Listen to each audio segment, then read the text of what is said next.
lagi dengan saya Feren Lompogia. Pada kesempatan kali ini saya akan membahas tentang penyuluhan hipertensi. Hipertensi atau yang sering disebut dengan tekanan darah tinggi adalah peningkatan tekanan darah secara kronis dalam jangka waktu lama. Penderita yang mempunyai tekanan darah yang melebihi 140/90 mmHg saat istirahat diperkirakan mempunyai keadaan darah tinggi. Apa sajakah faktor-faktor risiko yang akan terjadi ketika tekanan darah yang selalu tinggi? Faktor-faktor risiko tersebut yaitu antara lain stroke, serangan jantung, gagal jantung. Klasifikasi tekanan darah tinggi pada orang dewasa yaitu normalnya 120/130 mmHg.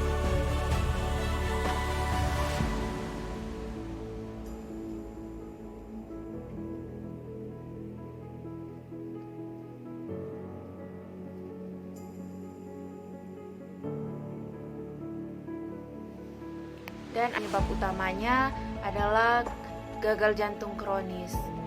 Klasifikasi tekanan darah pada orang dewasa yaitu normalnya yaitu sistol 120/130 mmHg dan diastol 85/95 mmHg. Yang berikut normal tinggi sistol 130/139 mmHg dan diastol 85/89 mmHg. Yang berikutnya stadium 1 atau hipertensi ringan yaitu 140/159 mmHg dan diastolnya 90/99 mmHg. Yang berikut stadium 2 atau hipertensi sedang yaitu 160/179 mmHg dan diastol 100/109 mmHg. Yang berikut hipertensi berat atau stadium 3 yaitu 180/209 mmHg dan diastol 110/119 mmHg. Yang berikut stadium 4 atau hipertensi maligna yaitu 110 mmHg atau 120 mmHg atau lebih. Sejalan dengan bertambahnya usia, hampir setiap orang mengalami kenaikan tekanan darah tinggi. Tekanan sistolik terus meningkat sampai usia 80 tahun dan tekanan diastolik terus meningkat sampai usia 55-60 tahun. Kemudian berkurang secara perlahan, bahkan menurun drastis. Penyebab-penyebab tekanan darah tinggi atau hipertensi, yang pertama hipertensi primer atau esensial, yaitu hipertensi yang tidak atau belum diketahui penyebabnya. Berbagai faktor diduga turut berperan penyebabnya seperti bertambahnya umur, stres psikologis, dan keturunan. Yang kedua, hipertensi sekunder, yaitu hipertensi yang disebabkan sebagai akibat dari adanya penyakit lain. Sekitar 5-10% penyebab hipertensi ini adalah penyakit ginjal dan 1-2% adalah kelainan hormon, kontrasepsi oral, dan penyalahgunaan alkohol. Penyebab lainnya yaitu garam. Garam merupakan hal yang sangat sentral dalam penyebab hipertensi.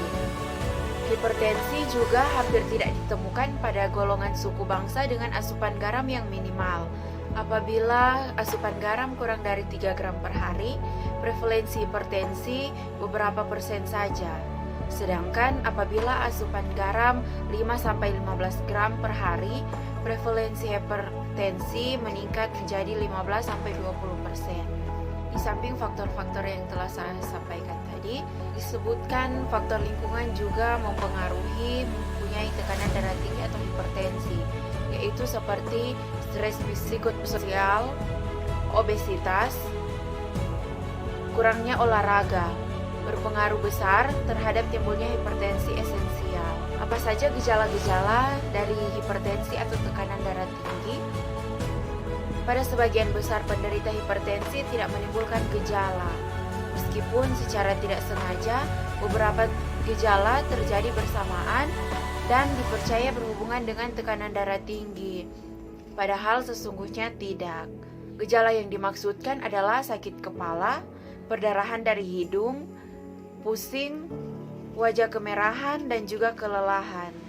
Gejala-gejala yang mungkin timbul karena adanya kelainan pembuluh darah antara lain misalnya mimisan, kencing darah, penglihatan terganggu karena gangguan retina, nyeri di dada, lemah dan lesu yang sering karena adanya gangguan iskemik pada pembuluh darah otak.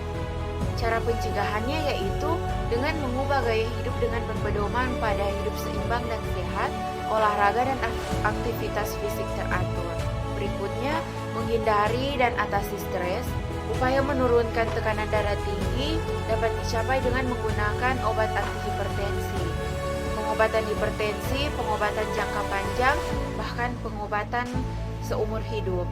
Olahraga-olahraga yang ringan dengan teratur untuk meningkatkan kebugaran tubuh, berhenti merokok, istirahat yang cukup, menghindari minuman beralkohol, mengendalikan berat badan, periksa kesehatan secara teratur ke pelayanan kesehatan.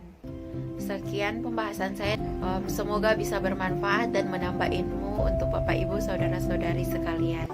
Masih bingung mau mencari tempat kuliah di mana, atau masih mencari tempat kuliah yang nyaman dengan uang kuliah terjangkau dan dengan fasilitas yang memadai, namun dosen atau tenaga pendidik yang berkompeten dan profesional?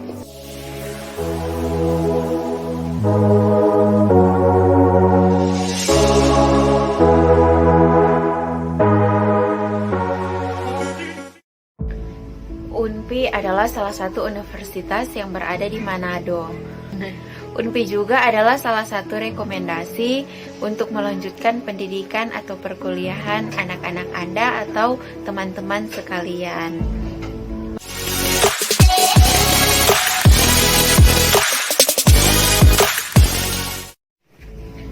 UNPI juga memiliki beberapa fakultas dengan tempat perkuliahan yang memadai, dengan dosen atau tenaga pendidik yang berkompeten dan ahli di bidang-bidangnya masing-masing, dengan memiliki ruang lab keperawatan dan ruang lab untuk fakultas teknik yang lengkap.